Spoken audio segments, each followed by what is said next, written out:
Hello दोस्तों, एक बार फिर से आप सभी का स्वागत है एजुकेशन बाइट पर। कैसे हैं आप सभी? मुझे उम्मीद है कि आप सब एकदम बढ़िया होंगे। आपके डीएलएड फर्स्ट सेमेस्टर में जो सेकेंड पेपर है आपका, वो है शिक्षण अधिगम के सिद्धांत। बहुत ही इम्पॉर्टेंट रहेगा आपके लिए ये। इसके भी नोट्स अपने संभाल करके रखिएगा। जो फैक्ट रहते हैं यहाँ से वो आपके टेट या सीटेट में पूछ लिए जाते हैं। थ्योरी तो वहाँ नहीं आती कि एमसीक्यू पेपर होता है आपका, तो सीधी सी बात है, जो फैक्ट वाले क्वेश्चन रहेंगे वो चीज़ें आपसे वहाँ पूछ ली जाती हैं। ठीक है, पेपर कितने नंबर का होगा? तो पेपर ये भी आपका 50 मार्क्स का ही होगा। टाइम इसमें भी आपको 2 घंटे का ही मिलेगा। साथ साथ पेपर का पैटर्न कैसा रहेगा? तो एमसीक्यू क्वेश्चंस आते हैं 1-1 नंबर के। उसके बाद वेरी शॉर्ट क्वेश्चंस आपको मिलेंगे, वो भी 1-1 नंबर के ही आते हैं।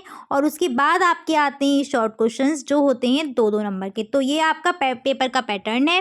सिलेबस क्या है इसका? तो हम इसका सिलेबस यहाँ पर देख लेते हैं। सबसे पहला जो आपका टॉपिक है वो दिया गया है शिक्षण का अर्थ तथा उद्देश्य। इसके बाद इसी में आपका आएगा संप्रेषण क्या है, संप्रेषण के कौन कौन से घटक हैं, प्रभावी संप्रेषण के तरीके क्या हैं, इसकी आवश्यकता क्यों पड़ती है, और संप्रेषण के प्रकार यानी कि कम्युनिकेशन के क्या क्या टाइप्स हैं, किस तरीके से क्या रहेगा।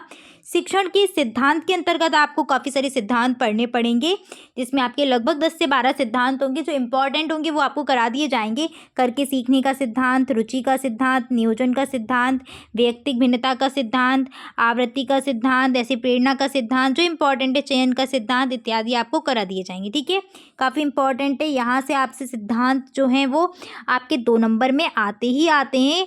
2 से 3 सिद्धांत आपसे पूछ लिए जाते हैं, वेरी शॉर्ट में भी पूछ लेंगे। इसके बाद है शिक्षण के सूत्र। ये आपके मोस्ट इम्पॉर्टेंट है, ये आपको टेट वगैरह में भी हेल्प करेंगे।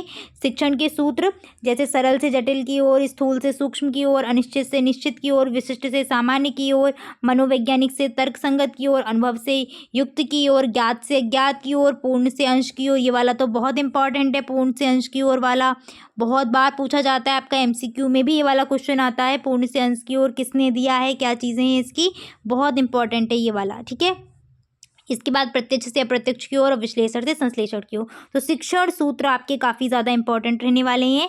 नेक्स्ट है शिक्षण की प्रविधियाँ, जिसमें प्रश्नोत्तर, वर्णन, स्पष्टीकरण, निरीक्षण, खेल, प्रयोगात्मक, कार्यशाला, विवरण, व्याख्यान, कहानी कथन, समूह चर्चा, वाद विवाद, भ्रमण, ये सारी की सारी जो हैं वो प्रविधियाँ रही, यानी कि टीचिंग के जो मेथड्स वगैरह रहेंगे वो इसमें आ जाएंगे।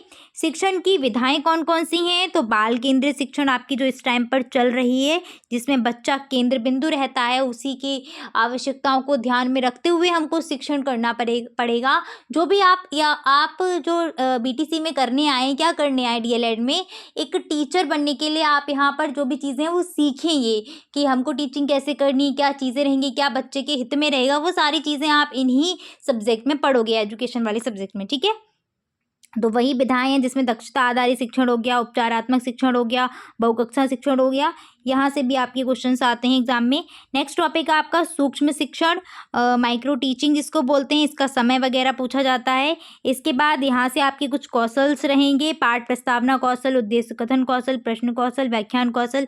जब आप लेसन प्लान बनाते हैं ना, उसके बाद भी आपके वहाँ पर ये काम करते हैं, वहाँ पर आप इनको जब बनाएंगे अपनी फाइल वगैरह, तो आपको ये लिखने पड़ेंगे। इसके बाद आपका टॉपिक है अपेक्षित अधिगम स्तर, शिक्षण अधिगम सामग्रियाँ सबसे ज़्यादा इंपॉर्टेंट है, जिसको हम टीएलएम बोलते हैं, जिनका प्रयोग करते हुए हम शिक्षण को बहुत ज़्यादा आसान बना सकते हैं, बच्चे आसानी से इसको समझ लेंगे।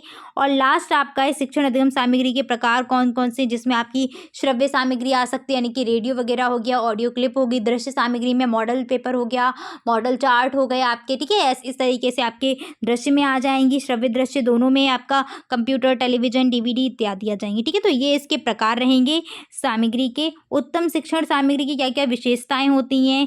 जैसे हम ऐसी सामग्री कोई बनाए जिसमें लागत भी कम लगे और कई सारे क्लास के उसमें वो यूज़ कर पाए हम, तो ये सारी विशेषताएं आपको शिक्षण टीएलएम की यहाँ पर देखने की पड़ेंगी। और टीएलएम का हम किस प्रकार से रख रखाव करें कि वो हमारा बहुत समय तक उपयोगी रहे, खराब ना हो, तो वो सावधानियों के अंतर्गत आ जाएगा। तो ये आपका शिक्षण अधिगम यानी कि सेकेंड पेपर का जो है वो पूरा का पूरा सिलेबस है। फर्स्ट पेपर का सिलेबस भी मैंने आपको प्रोवाइड करा दिया है।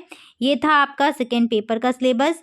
और जो क्लास रहेंगी आपकी, वो हमारा प्रयास रहेगा कि आपकी क्लास जो है 20 से 25 अक्टूबर के बीच में शुरू कर दी जाए, क्योंकि अभी आपके खुद ही एडमिशन चल रहे हैं, तो इतनी जल्दी भी नहीं है क्लासेस की। और जिन्होंने अभी तक टेलीग्राम चैनल को ज्वाइन नहीं किया है, प्लीज़ टेलीग्राम को ज्वाइन कर लीजिएगा, जिससे आपको पता चलता रहेगा आपके सेमेस्टर के बारे में। साथ साथ जो भी है अपने दोस्तों को शेयर करते रहिए, चैनल को बताते रहिए, ताकि और लोग भी जुड़ते रहें। ठीक है, thanks for watching and please like share and subscribe my channel. Bye bye, take care.